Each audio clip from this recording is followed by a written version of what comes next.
Welcome to another episode of the Prospects Corners, brought to you by the Traveling Hoopers. Let's go ahead and get right into it. Today, we're going to be looking at some of the elite matchups from Kellen Buffington's The Opening Day, which is going to be one of our first AAU tournament of the season.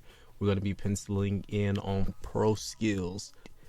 Beast Up 17U, 3D Empire, Made Different Elite, Team Trey Young, and Mudiay Elite 17U squads. And we're also going to be looking at Basketball Means More. All 7 of these squads had a really good opening week. The first guys we want to talk about is going to be out of the pro skills in Beast Up. The matchup there is going to be Zuby Ejiofor versus Corhen, 2 of the best power forwards in the state out of the 2022 class. Corhen has really put everything together. Last summer, he showed that he could really stretch the floor as a 6'9" guy. During the high school season, his athleticism caught up with that shooting, and he became a monster who can posterize you and hit threes. That's exactly what he did in this game. He hit multiple shots from 3. He's showing that trail 3 is a very deadly thing for him to step into and knock down. He had several turnaround jump shots that made him look, I don't know, almost LaMarcus Aldridge-like. He looks confident. There's like several times where he made shots and just kind of smiled and shook his head. Like, this is going to be a really good summer for him. We even have guys in the area saying he needs to get his 5th star. I'm not fully in that camp yet, but when we're talking about high-level 4-star prospects who could easily cross over, Cameron's one of those kids. In his matchup, Zuby Ejiofor, he did his thing too.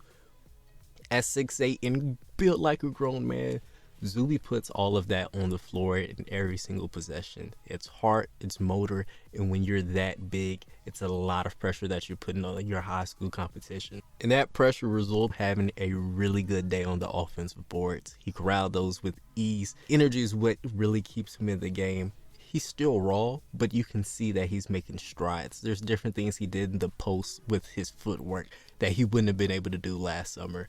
He is growing as a prospect, and as big and burly as he is, he has a spot on the floor, especially at the Division I level. He has several high-level offers. All right, and let's get into some of the standouts from this game. We have Cruz Davis, who recently committed to Oregon State, and his quick feet translated well to the defense. He guarded some really quick guys from this Beast Up squad and was able to force them into turnovers and really direct traffic just with his feet and having his body in the right place.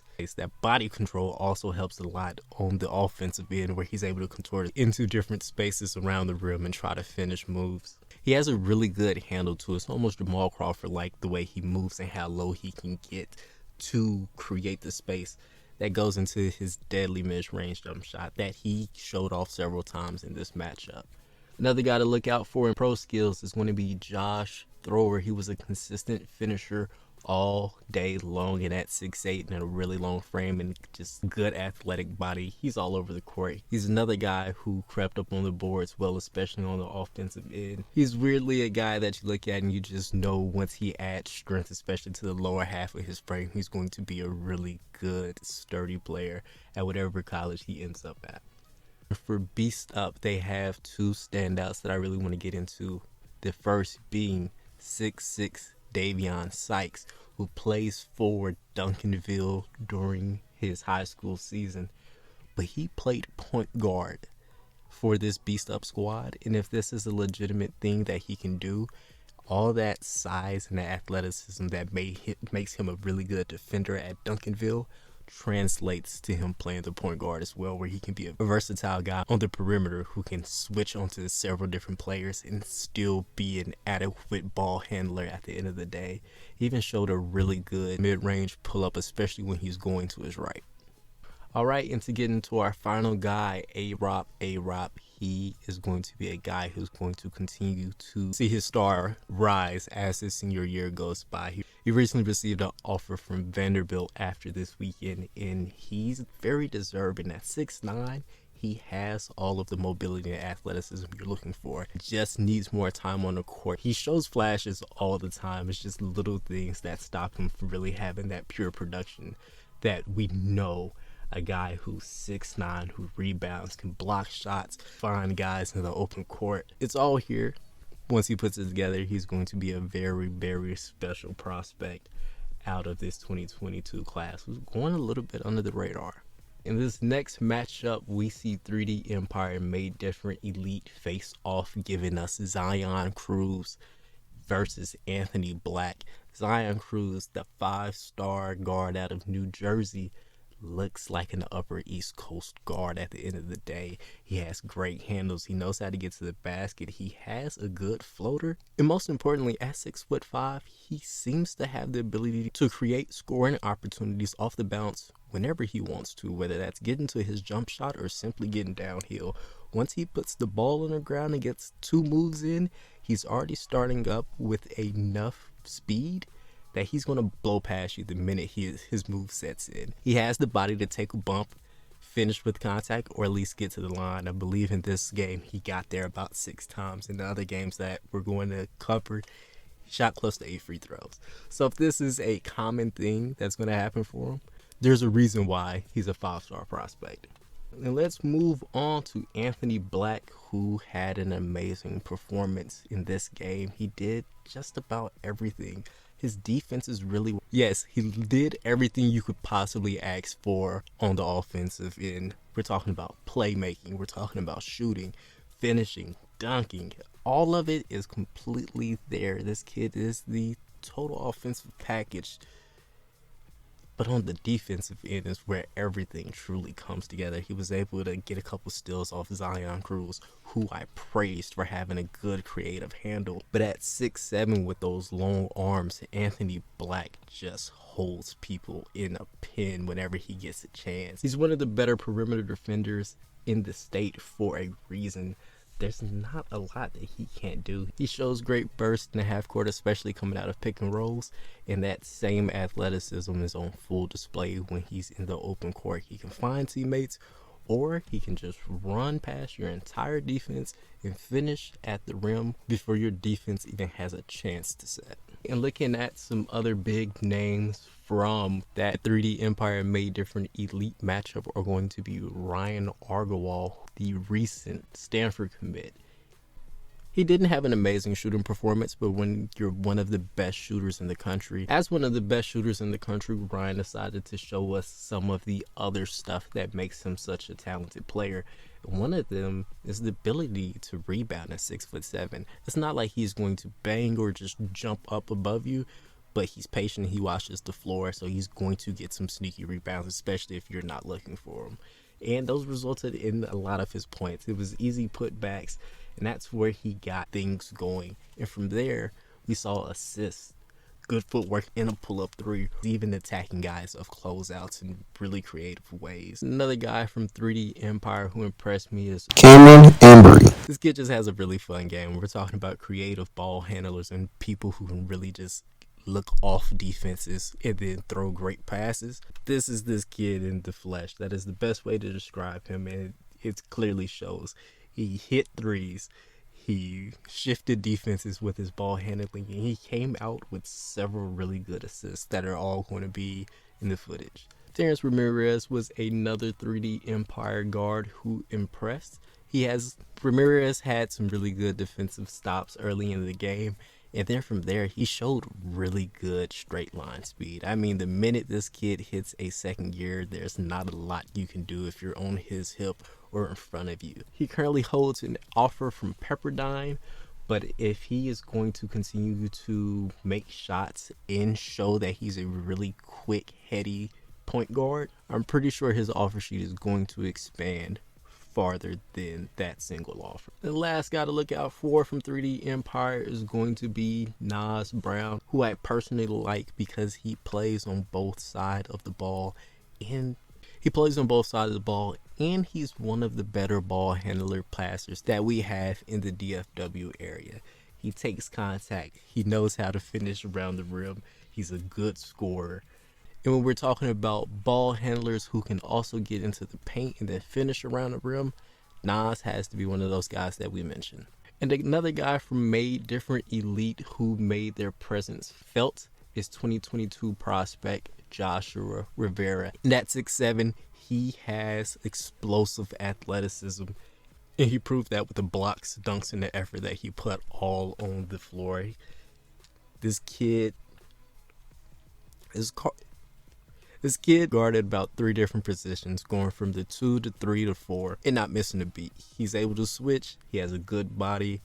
This kid is another sleeper coming out of New Jersey. And Zion Cruz creeps into our elite matchups again, this time going against 2023 guard Jakobe Walter. In this game, Cruz shot off that creative handle that we were talking about earlier and gave us 3-level scoring.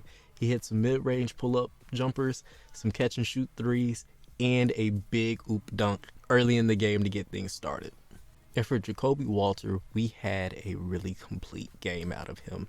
He played on both sides of the court, guarding Zion Cruz, the elder statesman, and actually playing really good defense. He's long, his hands are quick, he can get in your space, move with you. And at 6'4", when you get past him, if he walls up, it's still an effective move. And on the offensive end, he shows that he can create offense for himself and others. He's a good slasher, a lot of those ending in nice finishes around the rim. Looking into the teammates of those two, again, we find Joshua Rivera having more success as a switchable defender. He has good energy, and he showed more of that athleticism in this game. For Team Trey Young, we have 5-star center Lee Dort. Dort did what he did best with protecting the rim, rebounding, and finishing around the rim. He had a big poster, a block that's going to be pretty noticeable. He also made a post move that I don't think he would have attempted last year. While he also received an and one connected on the free throw from a post move I don't think he would have been able to make just a year ago. From Made Different Elite, there's a 2021 guard named Isaiah Hill who just proved to be an extremely athletic playmaker. I'm talking about a guy who can get downhill at will and still has the court vision to find whoever is open, whether that's a corner 3 or a cutting big man. And what may be most special that he did that didn't count is that poster that we're going to see all over the internet. And Team Trey Young also brought 2 new faces to me, and first being Kaden Cooper, who is listed at 6'5", showed really good athleticism. There's going to be a really easy transition dunk that he slammed home, including a pair of threes. When you get a guy who's 6'5", that athletic, shows energy on the defensive end, that's a guy that you should definitely keep a name on. Claylen Goff-Brown. He also hit a couple threes, made a really good charge. The one that actually ruined the dunk that I was talking about earlier from Isaiah Hill, and proved to be a guy who can really distribute the ball, especially early in the first half. Claylen also showed ability to get teammates involved with a couple assists early in the game. And our last matchup is going to be Matt Reed, the 2023 guard out of I School of Louisville, versus Zinnedine Bedri from Mudiay Elite. And what I can tell you about Big Z is at 6'9", this guy is sneakily one of the best center prospects that we still have available in all of Texas, regardless of class. The energy, the athleticism, and the Euro influence that he has in his game is super obvious. At 6'9", he looks more like a small forward than an actual 4, but he can shoot. He has great mobility. He can be all over the court. He has some really nice finishes around the rim, and we can't put off the amount of athleticism this kid has at 6'9", the versatility that he plays with, his presence in the post. It's all something that he uses to create offense, and he does it well. He can score from all over the field, and he can even do some pseudo playmaking when he gets the chance. All right, and on the other side of Big Z is going to be Matt Reed, the 6'8", 2023 center. Matt's been a guy I've been tracking since his freshman year, and this kid still has really solid feet. And he rebounds. This was one of Reed's quieter games of the event, but this one also shows what he's so good at, producing around the basket. All right, and some other standouts for basketball means more will be Autavius Hobbs, what he did out of the pick and roll in this game, proves that he has the athleticism and the speed to make decisive reads out of that set. He got to the rim several times out of this action, resulting in 8 of his 12 points coming at the rim. Basketball means more's Quentin Wright is also another good guy to look out the 2023 class. He's already 6'5", and he's a really good finisher. Looking back at Mudiay Elite, we have a couple guys who also showed off a lot of talent. One of the first being Amine Bouarifi. Bouarifi had some really good passes in the open court that led to assists. Each time he hit them in stride, right in the hands, whether that was for a catch and shoot 3 or for the layup. It fell perfectly in the bread basket each time. He had a nice assist to Big Z in the half court going off the glass, and in the back-to-back corner threes he hit later in the game solidified Mudiay Elite's lead. Amine Bensaleh proved to be a really good decision maker at 6'7". The drive and finishes, the post move to a dunk, the corner 3, the block are all things that he did during this game that highlighted exactly how useful he can be wherever he goes next. And clearing up for Mudiay Elite is going to be 6'7" unsigned senior Cvetkovic. At 6'7", he's listed as a wing, which gives you really good size for either position that he's going to give you. And when allowed to have the ball in his hands, he can definitely get things done. He had some plays that resulted in him getting some assists. He also had a move from the corner that resulted in him finishing at the layup. Live is a very interesting prospect with the ball in his hands. He can either play make or he can score. Live is an interesting prospect with the ball in his hands. He can either play make or he can score at the rim. He has a solid handle to go along with that size. He just needs to find a place where he can prove that his skills are very valuable.